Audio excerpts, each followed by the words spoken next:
सारे शरीर बंधने वाले हैं, एकमात्र मनुष्य शरीर में ही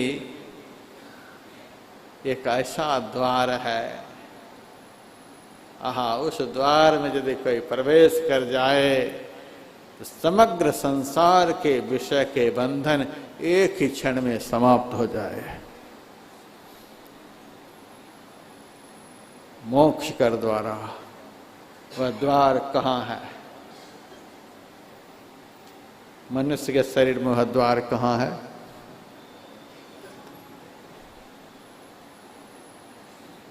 द्वार बतला देता हूं आप लोगों को।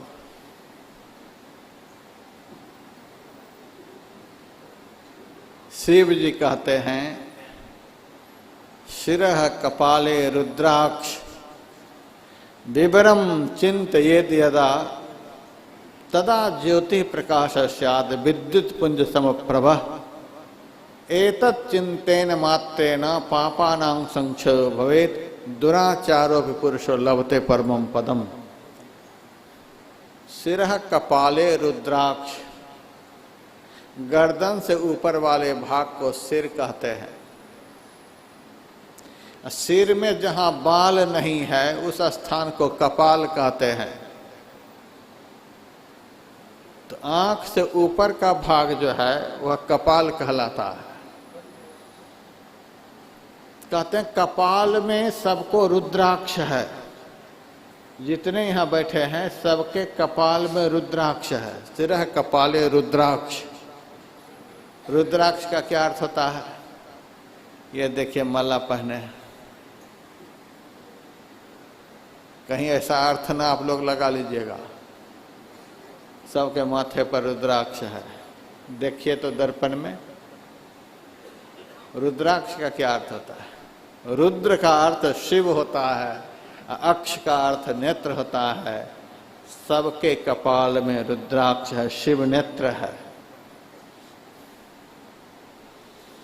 वह शिव नेत्र कहाँ है?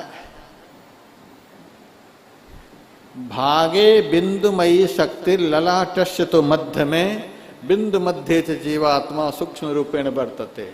ललाट के मध्य में, इस कपाल के ठीक मध्य में, यहां से न बाईं तरफ न यहां से दाईं तरफ, न ऊपर न नीचे, न बाईं तरफ, आंख से न बाईं तरफ, आंख से न दाईं तरफ, आंख से न ऊपर न नीचे, अर्थात दोनों आंखों के मध्य में, दोनों भ्रुवों के मध्य में, नासाग्र दृग्भ्रू मध्य सस्वृत बम्बम पश्यन् नेत्राभ्याम अमृतम पिबेत। दोनों आंखों के मध्य स्थान पर वह रुद्राक्ष है, शिव नेत्र है। या तो पक्का हो गया कि शिव नेत्र दोनों आंखों के मध्य में है।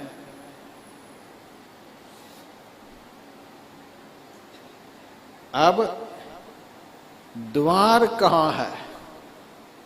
कहते हैं विवरम।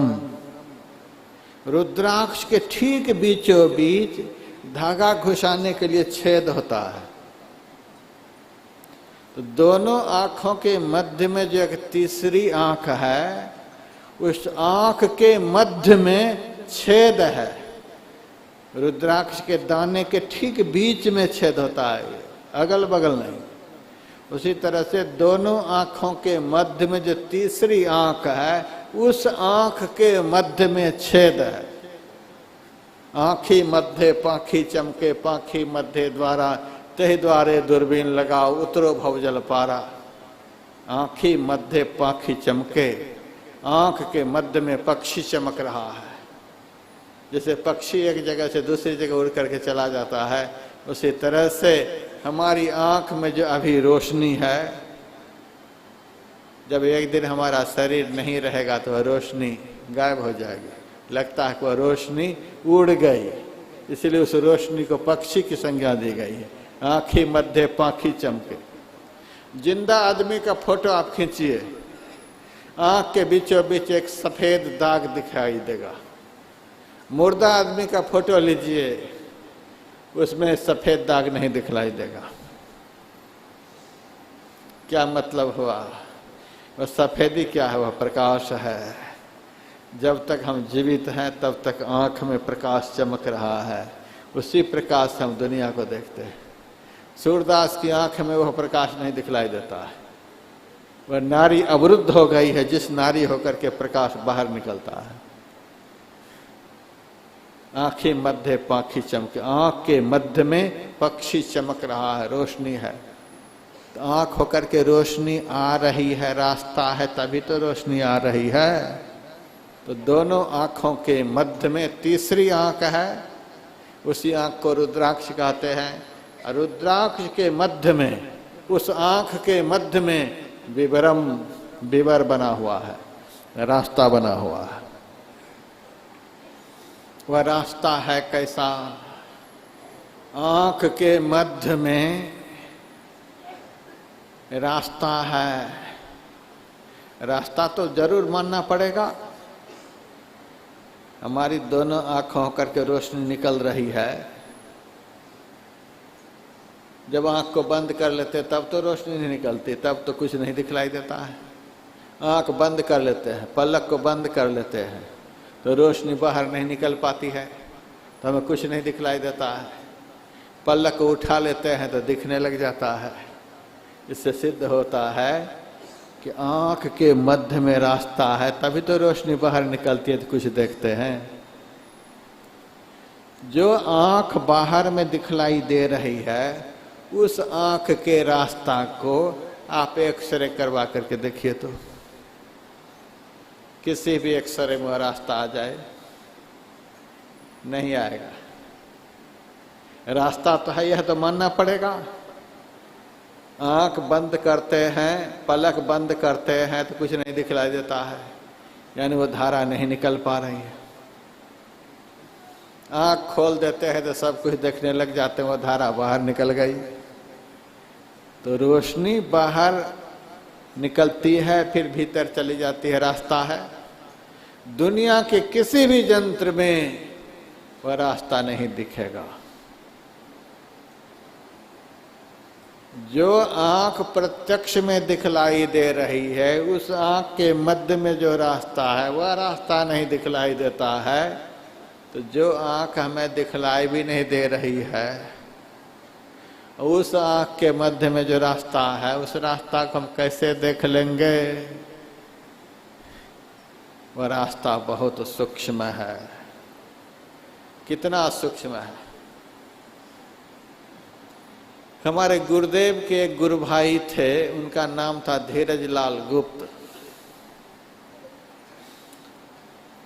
गुरुदेव ने अपने गुरु भाई के वचन को सत्संग योग में छाप दिया।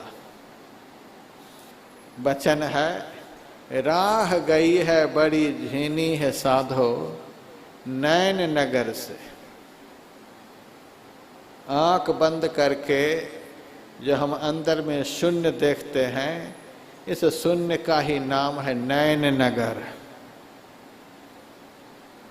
इसी शून्य होकर के, इसी अंधेरे होकर के राह गई है बड़ी झीनी, बहुत बारीक रास्ता निकला है।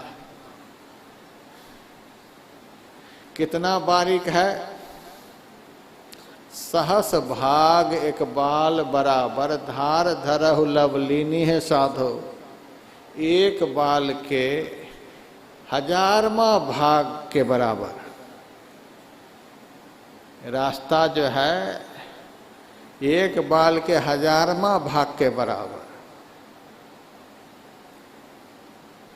एक तो होता है भाग, दूसरा होता है टुकड़ा। एक बाल आप उखाड़ लीजिए माथे पर से, कैंची लेकर के उसको कुतर दीजिए, उसको कहेंगे टुकड़ा। और बांस की तरह बीचों बीच से चीर डालिए, उसको कहते हैं भाग। एक बाल को आप 2-4 भाग करके भी दिखलाइए तो कोई नहीं दिखला पाएंगे। लेकिन संत कहते हैं सहस भाग एक बाल बराबर, एक बाल के 1000वां भाग के बराबर दोनों आंखों के मध्य होकर के रास्ता निकला है। कहने का भाव, बाहर के रास्ते से उस रास्ते का उदाहरण देना नामुमकिन है। इतना सूक्ष्म रास्ता है कि हम उस रास्ते का उदाहरण बाहर के रास्ते से नहीं दे सकते, बिल्कुल असंभव है। यह असंभव शब्द का प्रयोग हुआ है। सहस भाग्य के बाल बराबर। मेरा प्रवचन मध्य प्रदेश में हो रहा था और इसी प्रसंग को सुना रहा था। नए नए श्रोता, कच्चे कच्चे गुरु के चेले मेरे प्रवचन को सुन रहे थे। सहस भाग्य के बाल बराबर, ऐसा रास्ता है एक बाल के हजारवां भाग के बराबर। एक एक करके दूसरे को इशारा दिया, चलो यहाँ से। ये महात्मा पागल बना रहा है सबको, चलो खाली करो जगह को। तो 4-5 उठ गए। हम समझ गए कि मेरी बात सिर से बाहर निकल रही है, इसीलिए उठने को तैयार है। उठते हुए को मैंने बुलाया, क्या बात है, नाराज हो गए? क्या मैं बोल गया जो नाराज हो गए, जा रहे हो? गाली तो हम बके नहीं। नाराजगी की तो कोई बात नहीं, लेकिन मूर्ख बनाने के लिए भी आप कसर नहीं छोड़े हो। क्या मूर्ख बनाया? एक बाल के 1000वां भाग के बराबर रास्ता, ऐसा रास्ता है, उस रास्ते होकर के मुझे जाने के लिए कह रहे हो? ये कभी संभव है? भक्ति द्वारा सांकड़ा राई दस में भाव, मन ऐरावत हो रहा कैसे होए समाव। ये 3.5 हाथ का हट्टा कटा शरीर, हम कैसे जाएंगे उस रास्ते होकर के? कैसे जाएंगे? मैंने कहा, सुनो, रास्ता इतना सूक्ष्म है, एक बाल के 1000वां भाग के जैसा, लेकिन उस रास्ता के विषय में कबीर साहब ने कहा कि इस पैर से नहीं चला जाता है। बिन पावन की राह है, बिन बस्ती का देश, बिना पिंड का पुरुष है, कहे कबीर संदेश। बिन पावन की राह है, रास्ता है, लेकिन ऐसा रास्ता है, उस रास्ते पर पैर से चलकर कोई नहीं जा सकता। जब पैर से चलकर जाएगा ही नहीं तो जाएगा कौन? कौन जाएगा उस रास्ते पर? मैंने कहा, सुनो कौन जाएगा। योग हृदय वृत केंद्र बिंदु सुख सिंधु की खिड़की अति न्यारी। स्थूल धार खिन्नहु से खिन्नहु, जही होए कबहु न हो पारी। खिन्नहु से खिन्नहु, बारीक से बारीक वह रास्ता है। तो जाएगा कौन? मन सह चेतन धार सुरत ही, केवल पैठ सके जामे। जही हो गमनत छुटत पिंड ब्रह्मांड खंड सुधि हो जामे। मन के सहित चेतन आत्मा, वह रास्ता कैसा है? बहुत सूक्ष्म है। और सूक्ष्म रास्ते होकर के क्या निकल रहा है? प्रकाश निकल रहा है। आंख होकर के प्रकाश ही तो निकलता है। दोनों आंखों होकर के जो प्रकाश निकल रहा है, वह किस आंख का प्रकाश है? दोनों आंखों के मध्य में जो आंख है, उस आंख का प्रकाश दोनों आंख होकर के निकल रहा है। तो चेतन का 2 स्वरूप है, प्रकाश और शब्द। तो तीसरी आंख होकर के प्रकाश निकल रहा है। प्रकाश वह चेतन है, चेतन का स्वरूप प्रकाश है। और हम जो हैं, हम कौन हैं? कल मैंने सुनाया था, ईश्वर अंश जीव अविनाशी, चेतन अमल सहज सुग्रासी। हम भी चेतन हैं। ईश्वर का अंश जो यह आत्मा है, यह आत्मा चेतन है। और वह रास्ता जो है, वह रास्ता भी चेतन है, क्योंकि उस रास्ते होकर के प्रकाश निकल रहा है। तो चेतन ही उस चेतन मार्ग पर चलेगा। अब तो पक्का हो गया, तो हम चेतन हैं। तो हमको हाथ पैर होता है, चेतन को हाथ पैर है, चेतन को शरीर है, शरीर में चेतन रहता है। हम चेतन आत्मा इस शरीर में रहते हैं। हम चलेंगे उस रास्ते पर। वह रास्ता चैतन्यमय है, वह प्रकाशमय मार्ग है। उस मार्ग होकर के प्रकाश निकलता रहता है, वह प्रकाशमान मार्ग है। उस प्रकाशमान मार्ग होकर के यह प्रकाश स्वरूप चेतन आत्मा चलेगा। यह तो पक्का हो गया, चेतन के मार्ग पर यह चेतन आत्मा चलेगा। तो चेतन आत्मा का स्वरूप क्या है? चेतन का स्वरूप क्या है?